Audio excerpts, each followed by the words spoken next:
وبني ثعلبة من غطفان فنزل نخلا وهي بعد خيبر، لأن أبا موسى جاء بعد خيبر. وقال عبد الله بن رجاء أخبرنا عمران القطان عن يحيى بن أبي كثير عن أبي سلمة عن جابر بن عبد الله رضي الله تعالى عنه أن النبي صلى الله عليه وسلم صلى بأصحابه في الخوف في غزوة السابعة غزوة ذات الرقاع. وقال ابن عباس رضي الله تعالى عنهما صلى النبي صلى الله عليه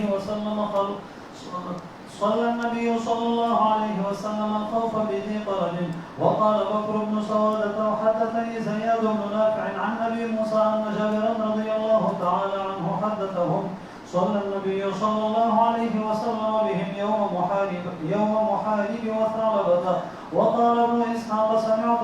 وهب بن كيسان قال سمعت جابرا رضي الله تعالى عنه خرج النبي صلى الله عليه وسلم إلى ذات الرقاع من نخل فلقي جمعا من غطفان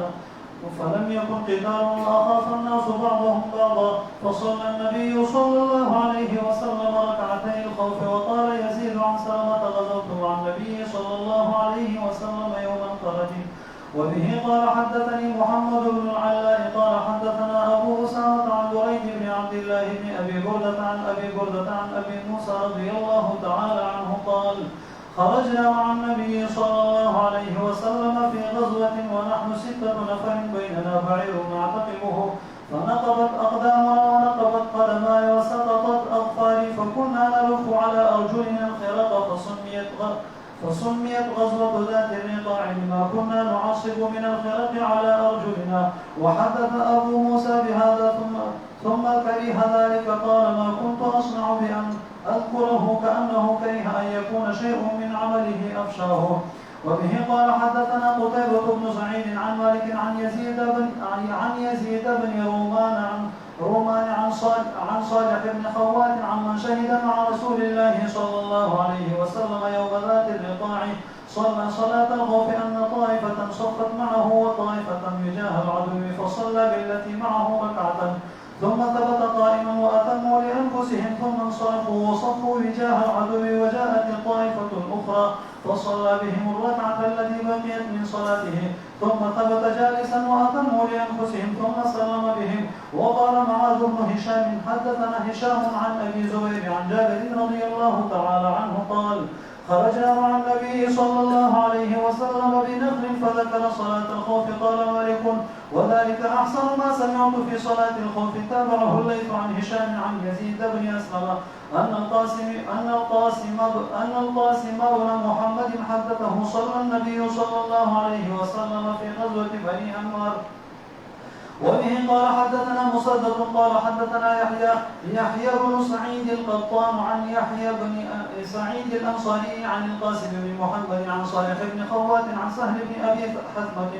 قال يقوم الإمام مستقبل القبلة وطائفة منه معه وطائفة من قبل العدو وجوههم إلى العدو فيصلي بالذي معه ركعة ثم يقومون فيركعون لأنفسهم ركعة ويسجدون السجدتين في مكانه ثم يذهب هؤلاء إلى مقام أولئك فيجيء أولئك فيركع بهم ركعة فلهم 2 ثم يركعون ويسجدون سجدتين. وبه قال حدثنا مسدد قال حدثنا يحيى عن شعبة عن عبد الرحمن بن القاسم عن أبيه عن صالح بن خوات عن سهل بن أبي حثمة عن النبي صلى الله عليه وسلم نحوه. وبه قال حدثني محمد بن عبيد الله قال حدثني ابن أبي حازم عن يحيى سمع القاسم أخبرني صالح بن خوات عن سهل حدثه قوله. وبه قال حدثنا أبو اليمان قال أخبرنا شعيب عن الزهري قال أخبرني سالم أن ابن عمر رضي الله تعالى عنهما قال غزوت مع رسول الله صلى الله عليه وسلم قبل نجد فوازينا العدو فصاففنا لهم. وبه قال حدثنا مسدد قال حدثنا يزيد بن زريع قال حدثنا معمر عن الزهري عن سالم بن عبد الله بن عمر عن أبيه أن رسول الله صلى الله عليه وسلم صلى بإحدى الطائفتين والطائفة الأخرى مواجهة العدو ثم انصرفوا فقاموا في مقام أصحابهم فجاء أولئك فصلى بهم ركعة ثم سلم عليهم ثم قام هؤلاء فقضوا ركعتهم وقام هؤلاء فقضوا ركعتهم. وبه قال حدثنا أبو اليمان قال أخبرنا شعيب عن الزهري قال حدثني سنان وأبو سلمة إن جابرا رضي الله تعالى عنه أخبره أنه غزا مع رسول الله صلى الله عليه وسلم قبل نجد. وحدثنا إسماعيل قال حدثني أخي عن سليمان عن محمد بن أبي عتيق عن ابن شهاب عن سنان بن سنان الدؤلي عن جابر بن عبد الله أخبره أنه غزا مع رسول الله صلى الله عليه وسلم قبل نجد. فلما طفل رسول الله صلى الله عليه وسلم طفل معه فأدركتهم الطائلة في واد كثير العظاه فنزل رسول الله صلى الله عليه وسلم وتفرق الناس في العظاه يستظلون بالشجر. ونزل رسول الله صلى الله عليه وسلم تحت سمرة فعلق بها سيفا. قال جابر رضي الله تعالى عنه فنمنا نومة ثم إذا رسول الله صلى الله عليه وسلم يدعونا فجئناه فإذا عنده أعرابي جالس فقال رسول الله صلى الله عليه وسلم إن هذا اختلط سيفي وأنا نائم فاستيقظت وهو في يده صمتا. فقال لمن يمنعك مني؟ قلت الله. فها هو ذا جالس ثم لم يعاقبه رسول الله صلى الله عليه وسلم. وقال أبا حدثنا يحيى بن أبي كثير عن أبي سلمة عن جابر رضي الله تعالى عنه قال كنا مع النبي صلى الله عليه وسلم بذات الرقاع فإذا أتينا على شجرة ضليلة تركناها للنبي صلى الله عليه وسلم فجاء رجل من المشركين وسيف النبي صلى الله عليه وسلم معلق بالشجرة فاختلطه فقال تخافني؟ قال لا. قال فمن يمنعك مني؟ قال الله. فتهدده أصحاب النبي صلى الله عليه وسلم وأقيمت الصلاة فصلى بطائفة ركعتين ثم تأخروا وصلى بالطائفة الأخرى ركعتين. وكان للنبي صلى الله عليه وسلم 4 وللقوم ركعتان. وقال مسدد عن أبي عوانة عن أبي بشر اسم الرجل غورة بن الحارث وقاتل فيها محارب فصفته. وقال أبو الزبير عن جابر رضي الله تعالى عنه كنا مع النبي صلى الله عليه وسلم بنخل فصلى الخوف. وقال أبو هريرة رضي الله تعالى عنه صليت مع النبي صلى الله عليه وسلم في غزوة نجد صلاة الخوف. وإنما جاء أبو هريرة رضي الله تعالى عنه إلى النبي صلى الله عليه وسلم أيام خيبر. باب غزوة ذات الرقاع. دلته څو خبرې دي. اول دغه غزوې منشط شی وه. دوم د غزوې نوم څرنګه دا نوم ایښودی شوی. دریم د دغه غزوې سند وقوع چې دا په کوم وخت کې واقع شوې ده. اول منشا د دغه غزوې خدا ده چې حضرت پیغمبر صلی الله علیه وسلم ته چا آل راوړ چې د غطفان د قوم یو شاخ ثعلبه بني ثعلبه او محارب د خصفه دا دوه قومونه اراده لري نفر تیاری د جنگ بندوبست کوي چې په مدینه منوره باندې حمله وکړي. پیغمبر علیه السلام د حالاتو د پاره پټ صحابي او جاسوس ولېګو. هغه راغی قصه ورته وکړه چې رښتیا ده دوی په بندوبست لګیا دي چې آینده اراده د حمله لري. دا چې اوس دوی حمله را باندې کوي پیغمبر علیه السلام ویل درځي چې موږ حمله وکړو. نو 400 نه زیات مجاهدین د ځان سره روان کړه. پیغمبر صلی الله علیه وسلم خپل ورسره ده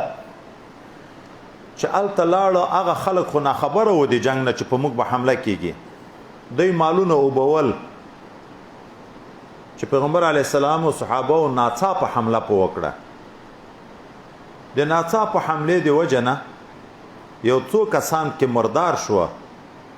دا نور د شکست را مخامخ شو. جنگیالانو منډه شروع کړه. 200 کورنۍ یعنی ښځې کنکي ماشومان او سپینګیري 200 کورنۍ په غنیمت ونیول شوې. 2000 اوخان په غنیمت ونیول شو او 6,000 میږي وزې وکړه. څنګه و ده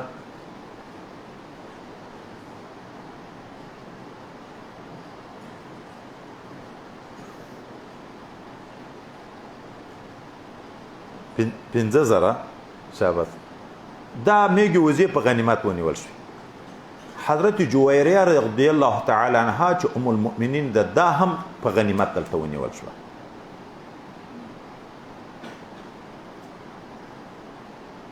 هغه په غزوه د بني مستلق کې ده. دلته نشته تانه دلته نو هغه به وروسته په دابل باب کې غزوه د بني مستلق کې دلته دغه مجاهدینو دا غټ غنیمت وک. دا په بند باندې ونیوه حضرت جویریه مواب کې د دې یو سردار لور وه حارث ابن زرار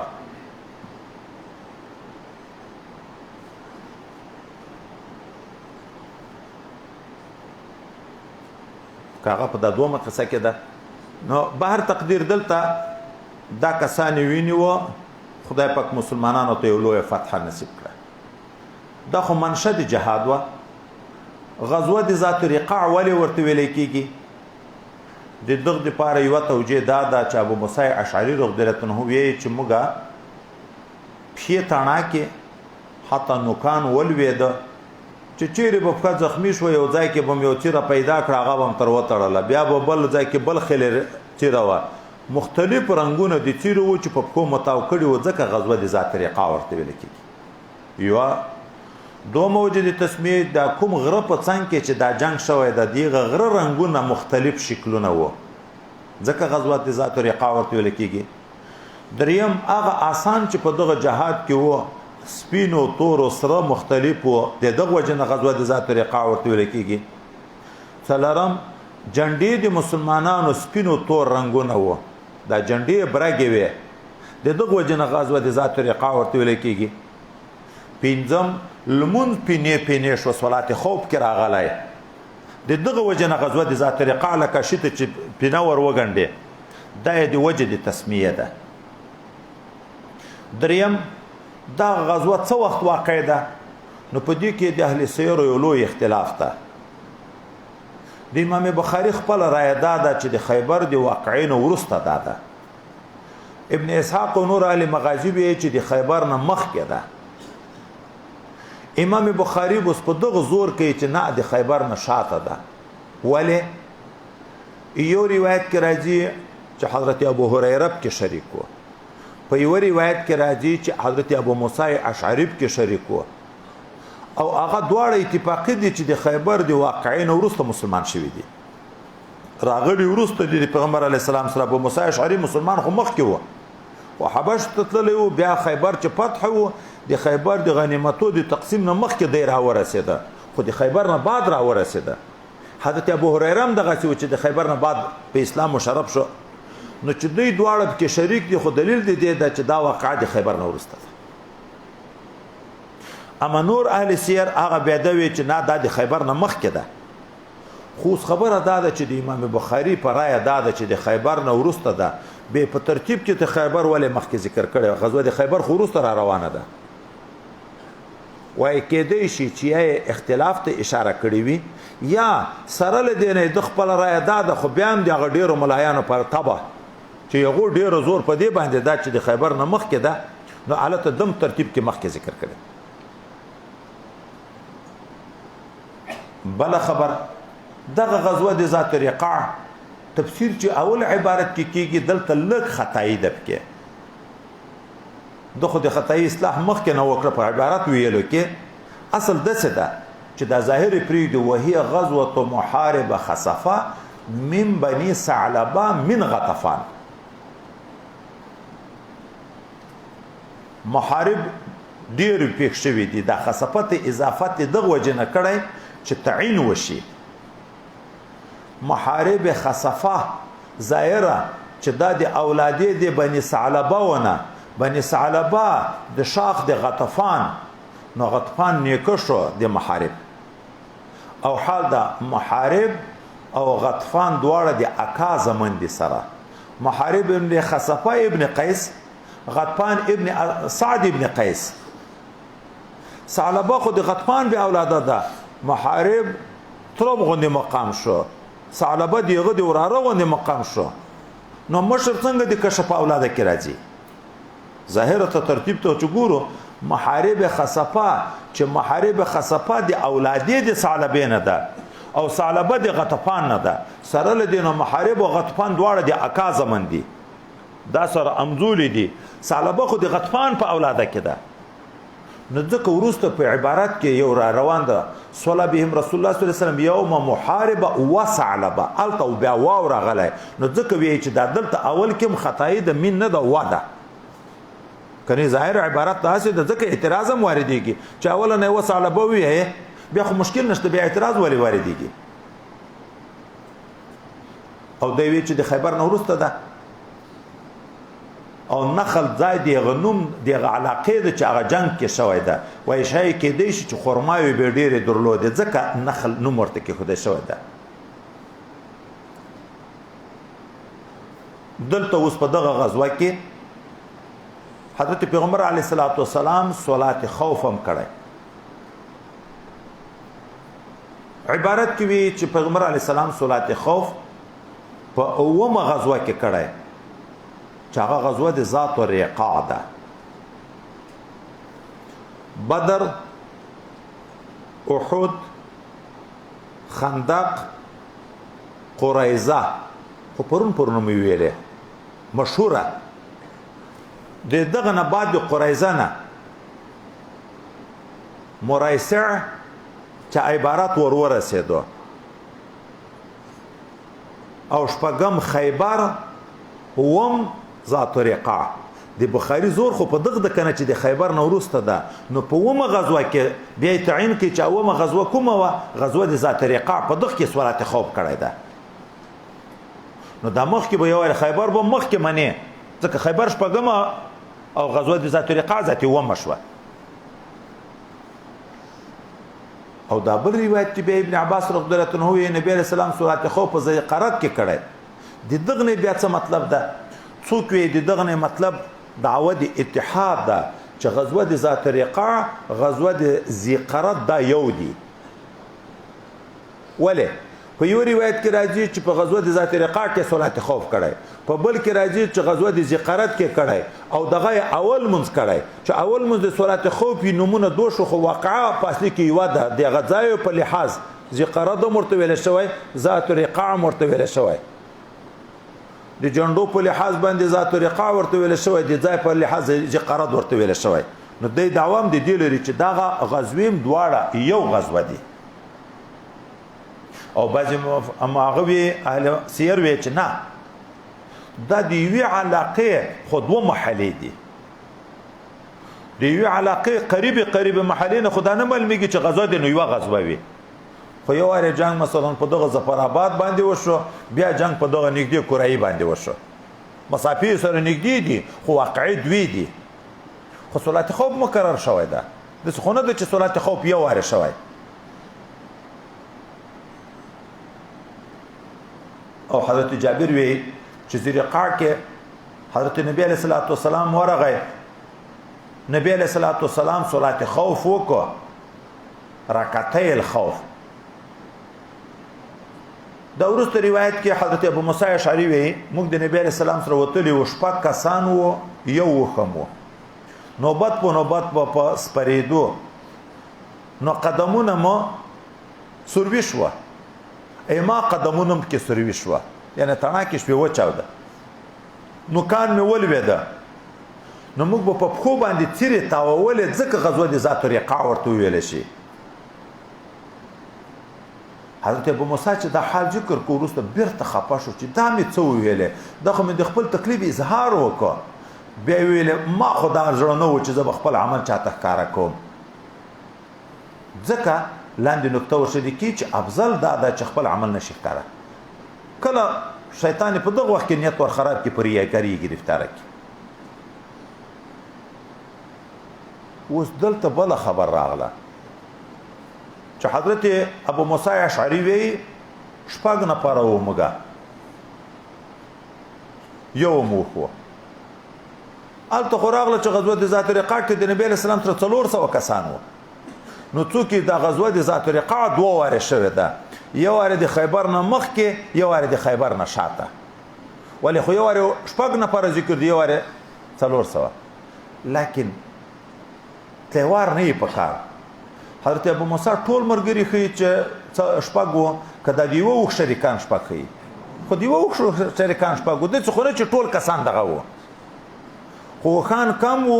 سړي ډیر وو په یوه اوښ شپږ کسان شریکانو دا معنا نو ټول خو په سپارل ذاتي نه شوی تللی نوبت په نوبت اوس چې نوبت شپږم ورته ته نوبت ترځي په شپږو غنټو کې 1 غنټه 15 غنټې به په پښو مزل کوي چې پښو مزل 15 غنټې کېدو د هر یو سړي صحابي مبارک کې تڼاکې شوې وچاو د نوکان ولوېده او تیرې تر تاوولې دا نور روایتو کې د صلات خوف ترتیب ده په اولو 2-3 روایتو کې یو ترتیب ده په اخر روایت کې بل ترتیب ده په اولو روایتو کې داسې راځي چې حضرت پیغمبر صلی الله علیه وسلم مرګري 2 ډلې کړه یوه ډله د دښمن لوري ته کېنوله یوې ډلې ته لمونځ شروع کړه یو رکعت چې پیغمبر صلی الله علیه وسلم وکړه جګ شو 2 رکعت ته نو دای ذاتي په ولاړې خاموش ودرېدو د ذاتي نور لمونځ پرېښی یغو ډلې چې د سره وو یغو د بل رکعت هم خپل ځان ته پوره کړ سلام یې وګرځاوه ورغله مرچو ته خطه لاړه هغه صحابه راغله په نبی علیه السلام چې اقتدا وکړه تر هغه وخته نبی علیه السلام منتظر و بیا چې نبی علیه السلام دغه ته د یو رکعت وکړ نبی علیه السلام خو قاعده پوره شوه د دغه خونه د پوره دی بیا په ناستې منتظر د تشهد ویل ذاتي پرېښوه چې دا ملګري جګ شو هغه یو رکعت یې وکړ یو هغه هم چې ورسره کېناسته پس یې هغه نه تشهد شروع کړه بیا سلام ګډ سره وګرځوه دا یوه طریقه د صلات خوف خو که فکر وکړو په دواړو صورتو کې امام تابع شو د قوم لحاظ کوي تر هغه وخته منتظر ده چې تر څو قوم فارغه کېږي او دوم چې هغه وروسته ده چې موږ تاسې په فقه شریفه کې دا روایت ډېر ذکر کېږي د موږ د احنافو مسلک هغه دا ده خلک یې 2 ډلې کړه یوه ډله د دښمن لوري ته کېنوله یوه ډله په ده پسې ده دغه ته چې یو رکعت وکړو دغه نور لمونځ یې نه کړو پوره دغه په مابین د لمانځه کې ذاتې لاړه هلته خط ته غږېږي نه هغه راغله په نبي علیه الصلاة والسلام پسې ودرېده پیغمبر علیه السلام چې 2 رکعت وکړو د ده خو پوره شو دی خو مقتدیان دي ناست دي تشهد کې خو جګېدی خو نشي پیغمبر علیه السلام سلام وګرځوه د لمونځ پوره شو پس د هغه نه دغه جګ شوه خو مسبوقین دي هغه خپل رکعت یې پوره کړو هغه خلکو چې هغه یو رکعت د نبي علیه السلام سره کړی و لاحقین هغو بیا وروسته هغه خپل رکعت پوره کړو نو امام تابع نه شو ځکه احناف دغه ته ترجیح ورکړي چې دا طریقه بهتره ده جایز هغه اول صورت هم ده دغه هم ده جایز دواړه دي خو بهتر دغه ده چې امام تابع ونه ګرځي دا بله خبر جهاد ته تللي چې پیغمبر علیه السلام ملګري راوګرځېده د غرمې د خوب وخته په دښته کې را روان دي د غره سیمه ده ونې دي نو غرمه ویده کېږي او صحابه به په ونه کې هغه ګڼه ونه چې ډېر سیره به درلود هغه به پیغمبر علیه السلام ته پرېښوه چې وروسته روایت هم ورسره ګډ کړو دوی ټیټ شو پیغمبر علیه السلام د هغې ونې لاندې ویده شو خپله توره مبارکه یې په کیکر په ونه کې راوځړوله یو وخت کې نارې کړې چې صحابه ورغله هلته کوچی ناسته حضرت پیغمبر صلی الله علیه وسلم ویلې دغه سړی چې غورس نوم ده چې وروسته یې ذکر کېږي چې نوم یې غورس و زه ویده وم دا یې راغلی د ما توره یې راخیستې د پوک نه یې رایستلی د ما د ویلو اراده ده چې زه په راویښ شم چې پیغمبر علیه السلام ویښ شو دا اعرابي ورته وی د ما نه ډارېږي وایي نه نو وایي څوک په دې رانه ساتي وایي الله په اعرابي باندې هیبت راغی توره یې د لاس نه ولوېده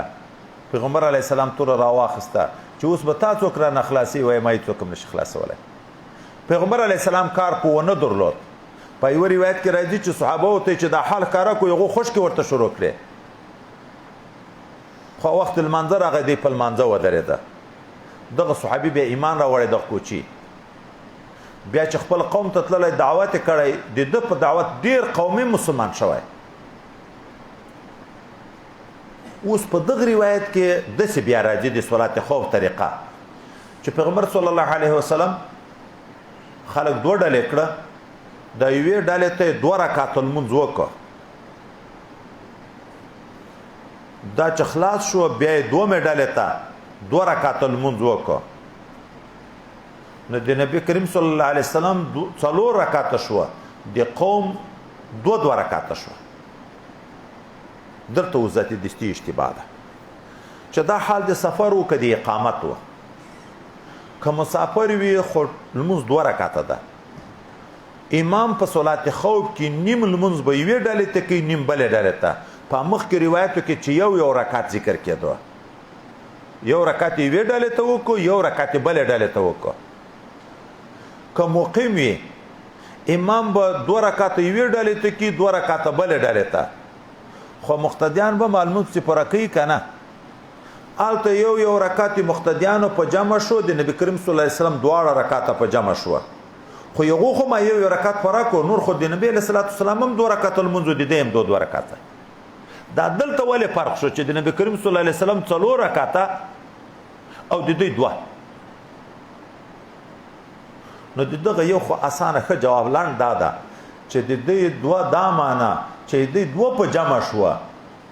او د نبی علیه السلام 4 سره په جمع شو لکه الته د نبی علیه السلام 2 رکعت په جمع د دې یو رکعت په جمع دلته هم د دې نیم لمونځ ده خدا د اقامت حال وو ول من 4 رکعت خو 2 رکعت یو ته په جمع او 2 رکعت بل ته د دې 2 رکعت په جمع شو 2 به جمع او د 4 سره په جمع شو او دوم احتمال چې نه حال د سفر وو لکه د مخکې روایتونه چې معلومیږي خو بیا پیغمبر علی السلام یو ډالې تم پورال منځ وکړه 2 رکعت بل ډالې تم پورال منځ وکړه 2 رکعت نو د دې سوال واردېږي چې پیغمبر علی السلام اول ډالې ته 2 رکعت منځ وکړه قومم 2 رکعت منځ صحیح ده خو مفترض بالمفترض ولاړ ده په دوم صورت کې چې دا دوم ډاله راغله پیغمبر علی السلام بیا چې امامت ورته کوي پیغمبر علی السلام خو منځ کړی و نو دواري منځ د پیغمبر علی السلام نفل د قول منځ فرض اقتداء د مفترض په متنفل سره راځي کنه راځي دا خو موږ په مسلک ناجایز ده نو دغه نه بیا جواب چا د څه کړی چې دا په هغه وخت کې وو چې په یو ورځ کې یو منځ 2 وارم کېدای شوی نو اول ډلې ته نیت فرض کړی په 2 ډلې ته نیت فرض کړی کېدای شوی تکرار جایز وو په یو وخت کې دی نه دوم جواب چا دا کړی چې اقتداء د مفترض په متنفل پسې نور چاته نه د جایز خو د نبی علیه السلام خصوصیت وو کله نفل کړم د قوم د فرض اقتداء پسې جایز وو دا د خصوصیت وو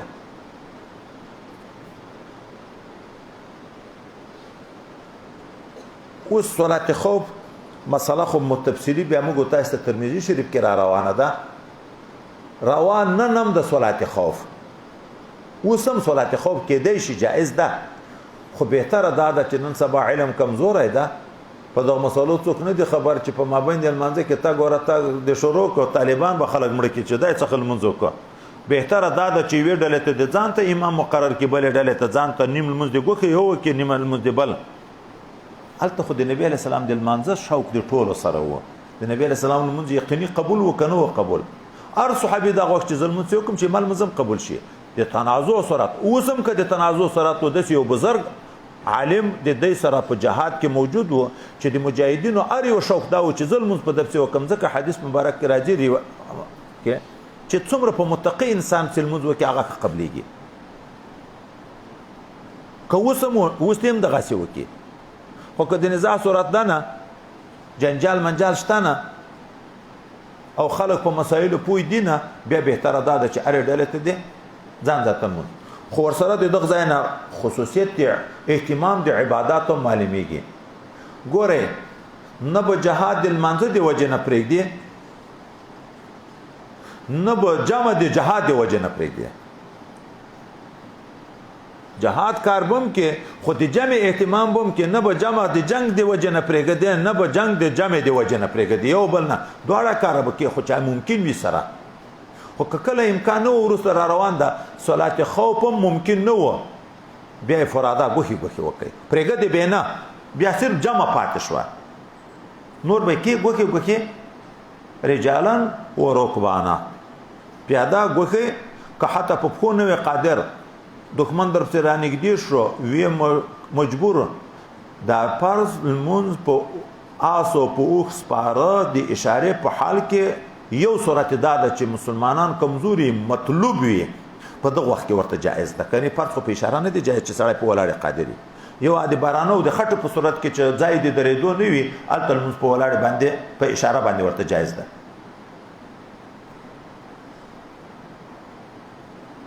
باب غزوة بني المصطلق من خزاعة وهي غزوة مريسيع. قال ابن إسحاق وذلك سنة 6 وقال موسى بن عقبة سنة 4 وقال النعمان بن راشد عن الزهري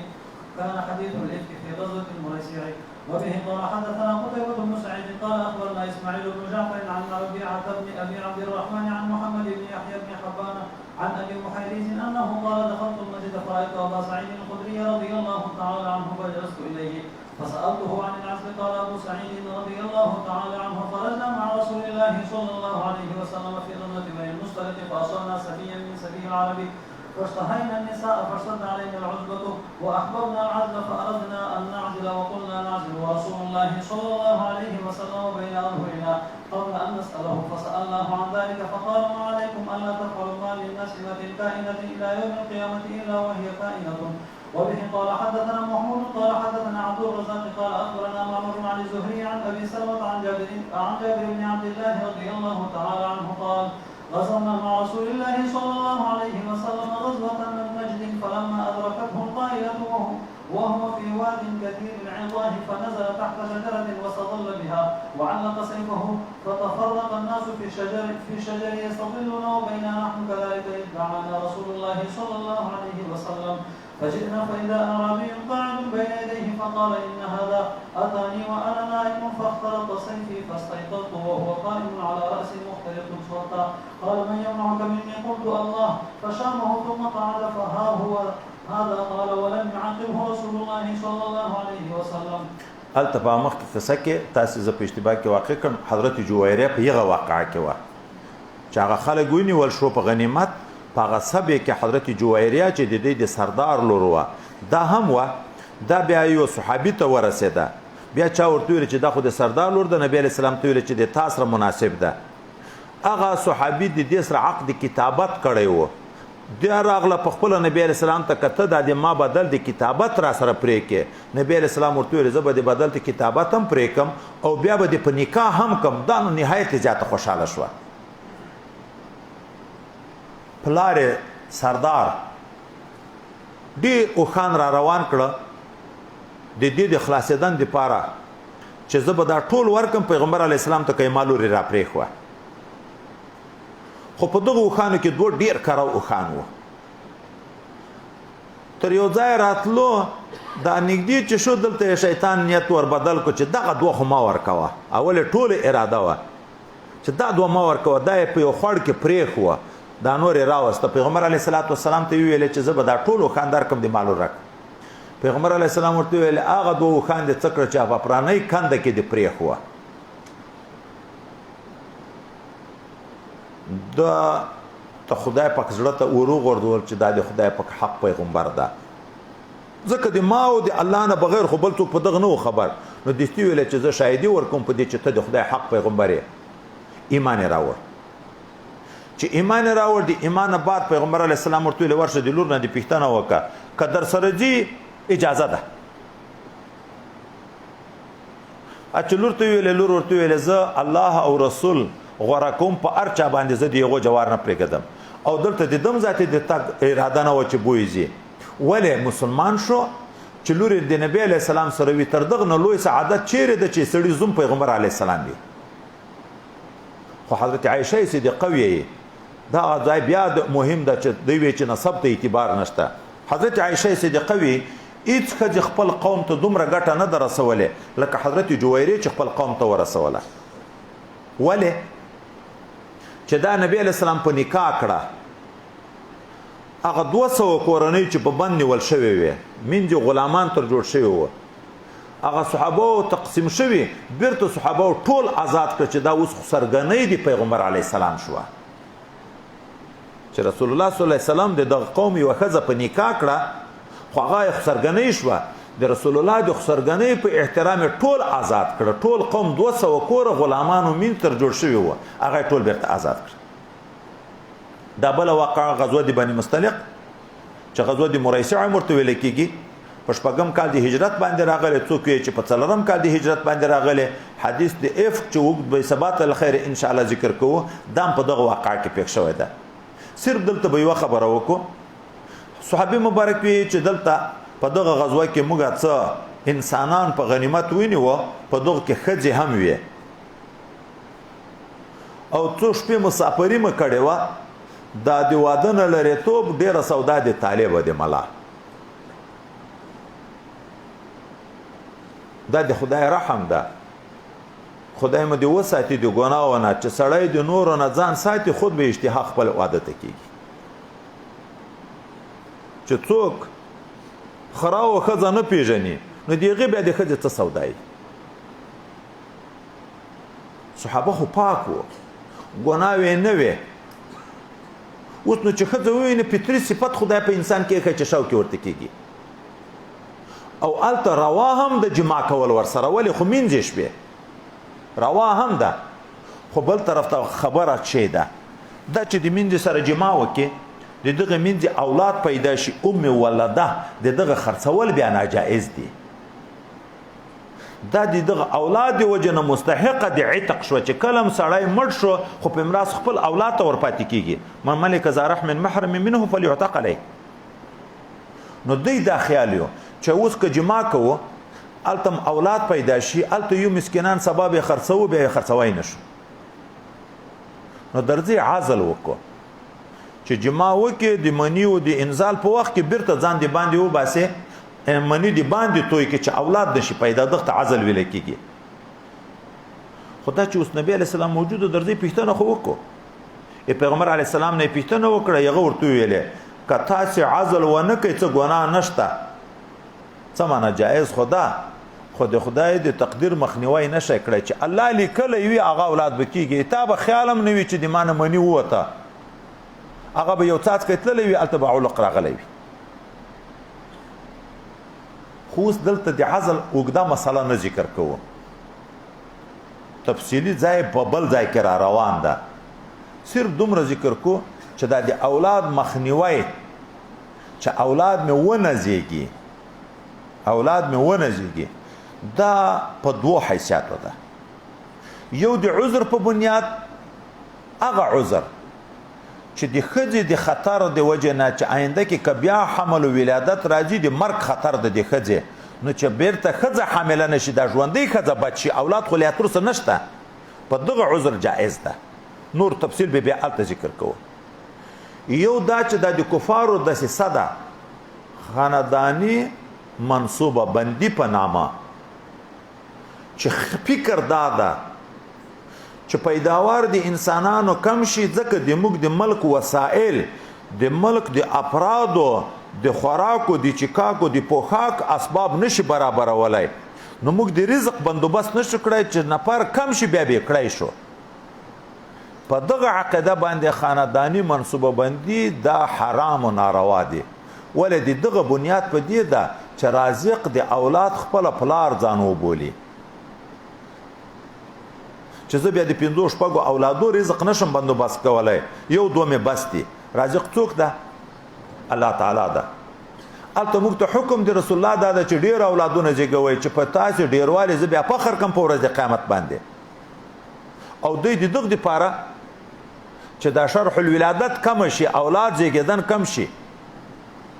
دا ناروا ده په دغه حیثیت د عذر خبره اخو ځان ته خبره ده د مرګ خو ګوره دغه خبر چې دا کوم ملکونو کې دا قانون وو اوس هغه په پښیمانه دي بیرته اکثر قومونه کې بیرته دا رواج حکومت اعلان ورته کوي چې څوک ډیر اولاد زیږي یو ته دومره انعامات ورکول کیږي تر غټه نه یو غټه فتنې ته یمګو تاسو چې پام شي خځه چې یو اولاد پیدا شو یا دوه اولاد نور چې د اولاد سلسله ختمه کې غټ یو تاواندا چې د فساد دروازه خلاصيږي دا چې میړه په کور کې نه خځه زناو کې خو خځه حامله کیږي میړه پر هغه خبر کیږي تربور په خبر کیږي پلار او ورور په خبر کیږي چې دا حمل د کومه نه کړای چې د حمل خطر ورک شو چې دواري نه حامله کیږي بیا ښځې ته د زنا دروازه خلاصه شوه که نه میړه په کور کې نشته د هر چا سره چې کوي ولې خو د رسوایي سبب خو نه موجودېږي او دا چې د فساد د زنا و لارې خلاصې شوې د ښځې د نورو خلکو سره تعلق شو د خپل میړه سره ژوند خراب شو کله د خپل میړه د مرګ تدبیر وکړي 100 قسمه فسادونه وایي ورسره شروع دي زناوې خلاصېږي بېهمتۍ او بېغیرتۍ او دا شیان پیدا کېږي قتل و قتال په مابین کې راځي او بل طرف ته دا تاوان هم دی ویني د یو سړي په یو ملک کې 2 اولاده اجازه ده د 2 اولادونه بعد د ښځې د اولاد ځای ختم کړه ولې انسانانو ته مرګ راځي که نه راځي هغه 2 اولاد یې مړه شوه پلار هم مجبور مور هم مجبور د خدمت څوک نه لري د سپینګیري د خدمت څوک نه لري په دغه نقصانو دی پوه شو اوس ځکه بیرته دی وایي چې اولادونه زیږوئ چې څومره ډېر زیږوئ خو دغه خانداني منصوبه بندي د رزق د معاش د تنګي د وجه نه دا حرامه ده ناجایز ده او د عذر د وجه نه نور تفصیل بیا په خپل ځای کې ذکر کوو دا بل غزوه د انمار دغه به ترتیب ذکر کړی ده دغه وروسته دا حدیث هم ګوره به ترتیب دا خو په مخکنی واقعه کې و د دې تورې دلته بیا را نقل کړی غزوه د انمار الته د غزوه د ذات رقاع په افرادو کې ده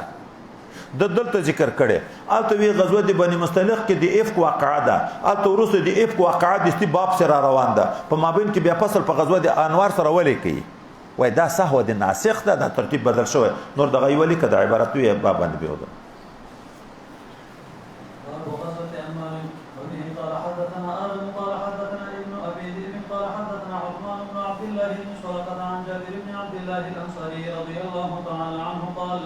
رأيت النبي صلى الله عليه وسلم في غزوة أنمار يصلي على راحلته متوجها قبل المشرق متطوعا نفل په دابه باندې روا دي مشکل نشته زه خبره خلاص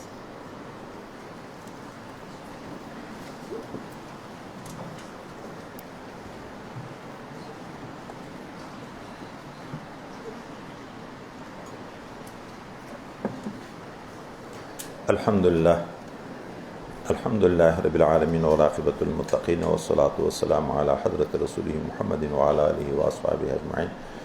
اللهم ارزقنا علما نافعا وفهما كاملا ورزقا حلالا واسعا وشفاء من كل داء اللهم أرنا الحق حقا وارزقنا اتباعه وأرنا الباطل باطلا وارزقنا اجتنابه ربنا لا تزغ قلوبنا بعد إذ هديتنا وهب لنا من لدنك رحمة إنك أنت الوهاب ربنا آتنا في الدنيا حسنة وفي الآخرة حسنة وقنا عذاب النار وادخلنا الجنة مع الأبرار يا عزيز يا غفار يا رب العالمين خدای دې متعال موږ ټولو ته خپل رضا نصیب وګرځي آینده ژوند د استقامت شریعت نصیب وګرځي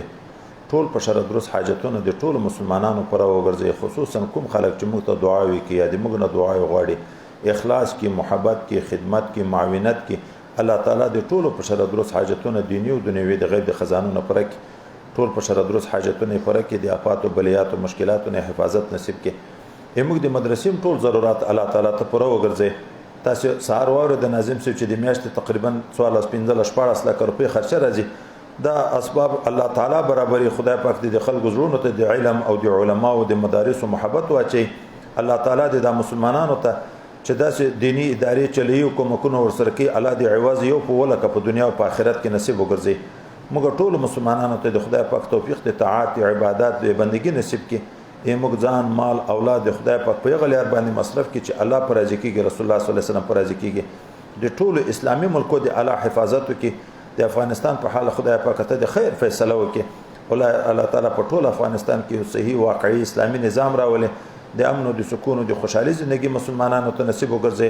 خدای پاک کومې د سسي چې د کفارو او د ظالمانو د تنور ختم کړي مسلمانان د هر تکلیف نه وساتي د مشرانو د کشرانو نتونه ټول صفا وګرځي د هر قسم حربینه الله تعالی مسلمانان په خپل حفظ و کرم کې وساتي سبحان ربك رب العزة عما يصفون وسلام على المرسلين والحمد لله رب العالمين